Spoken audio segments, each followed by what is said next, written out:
প্রিয় শিক্ষার্থী সকলকেই আমার চ্যানেলে স্বাগতম। এনআইএসডিএলএড সম্পর্কিত গুরুত্বপূর্ণ আপডেট নিয়ে বিষয় কৌশিক দাসের এনআইএসডিএলএড সম্পর্কিত মামলার গুরুত্বপূর্ণ আপডেট। 2 নম্বর বিষয় সুপ্রিম কোর্টের রিভিউ পিটিশন সম্পর্কিত আপডেট। তো এই দুটো বিষয় আজকের আলোচ্য বিষয়, তাই ভিডিওটি না টেনে প্রথম থেকে শেষ পর্যন্ত অবশ্যই দেখবেন এবং আপনারা যারা আমার চ্যানেলে একদমই নতুন অবশ্যই চ্যানেলটিকে সাবস্ক্রাইব করে পাশে থাকবেন, যাতে করে এনআইএসডিএলএড সম্পর্কিত সমস্ত ধরনের আপডেট আপনারা পশ্চিমবঙ্গ থেকে পেতে পারেন। তো প্রথম বিষয় এখানে রয়েছে কৌশিক দাসের এনআইএসডিএলএড সম্পর্কিত মামলার গুরুত্বপূর্ণ আপডেট। আমরা জানি যে কৌশিক দাসের কেস সুপ্রিম কোর্টে ছিল। সেখানে সুপ্রিম কোর্টে হেমা কোহলি ম্যাডাম জানান যে লিগ্যাল প্রসেসে আসার জন্য, এজন্য লিবার্টি দিয়ে সেটাকে হাইকোর্টে যাওয়ার জন্য বলা হয়। সেই অনুযায়ী কৌশিক দাস সুপ্রিম কোর্ট থেকে কলকাতা হাইকোর্টে কেস করা হয় এবং কলকাতা হাইকোর্টে কেস করার পরে সেটা প্রথমে ডিসমিস হয়ে যায়, তারপরে সিঙ্গেল বেঞ্চ থেকে ডিভিশন বেঞ্চে।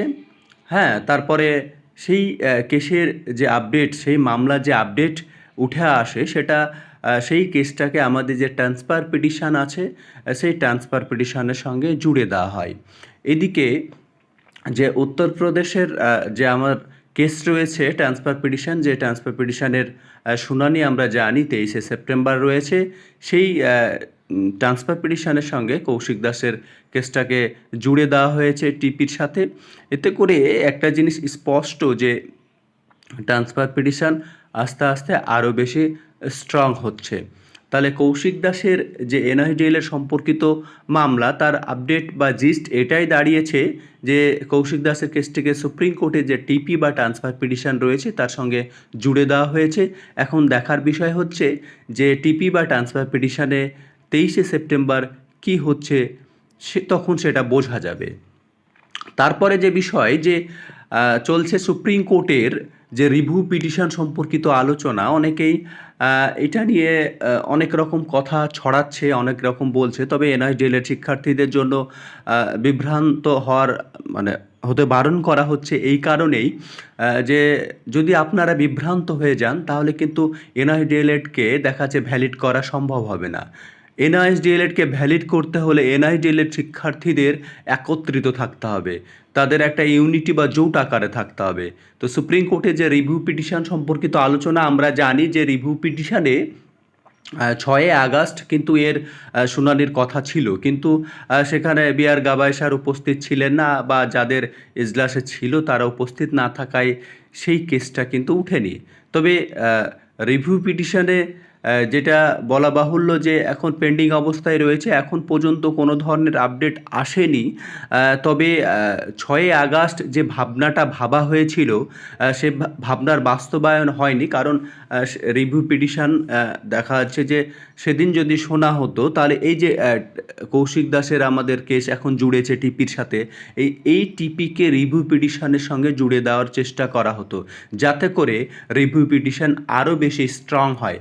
আমরা জানি যে দেখা যাচ্ছে সুপ্রিম কোর্টে 98% রিভিউ পিটিশন কিন্তু দেখা যাচ্ছে ডিসমিস হয়ে যায় বা ডিসপোজ হয়ে যায়, কিন্তু আমাদের এনআইএসডিএলএড যে রিভিউ পিটিশন সেটা কিন্তু অ্যাকসেপ্ট হয়েছে এবং শুনানিও হয়েছে। এতে বলা যায় যে এনআইএসডিএলএড শিক্ষার্থীদের জন্য ভালো কিছু হতে চলেছে এবং এই এনআইএসডিএলএড শিক্ষার্থীদের যে রিভিউ পিটিশন সেটাকে আরও বেশি স্ট্রং করার জন্য আমরা টিপি বা ট্রান্সফার পিটিশনকে এর সঙ্গে জুড়ে দিতে চাইছি।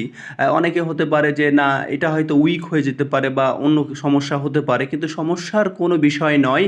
বিষয় হচ্ছে রিভিউ পিটিশনকে আরও বেশি স্ট্রং করতে হবে, যাতে করে দেখা যাচ্ছে যে উইক জোনগুলো না থাকে, সমস্ত জিনিসগুলো ক্লিয়ারলি থাকে এবং দেখা যাচ্ছে যে রিভিউ পিটিশনের মধ্যে দিয়ে এনআইএসডিএলএড শিক্ষার্থীদের ভ্যালিড করানো যায়। এই বিষয়টা মাথায় রেখেই কিন্তু সমস্ত কেসকে দেখা যাচ্ছে বিভিন্ন প্রসিডিওরে একটা জায়গায় নিয়ে আসার চেষ্টা করছে, দেখা যাচ্ছে যাতে এনআইএসডিএলএড শিক্ষার্থীদের সুবিধা হয়। তারপরে আমরা দেখছি বিভিন্ন চ্যানেলগুলোতে বা বিভিন্ন দেখাচ্ছে মিডিয়াগুলোতে এনআইডিএলের শিক্ষার্থীরা জোরালো আন্দোলন চালাচ্ছে।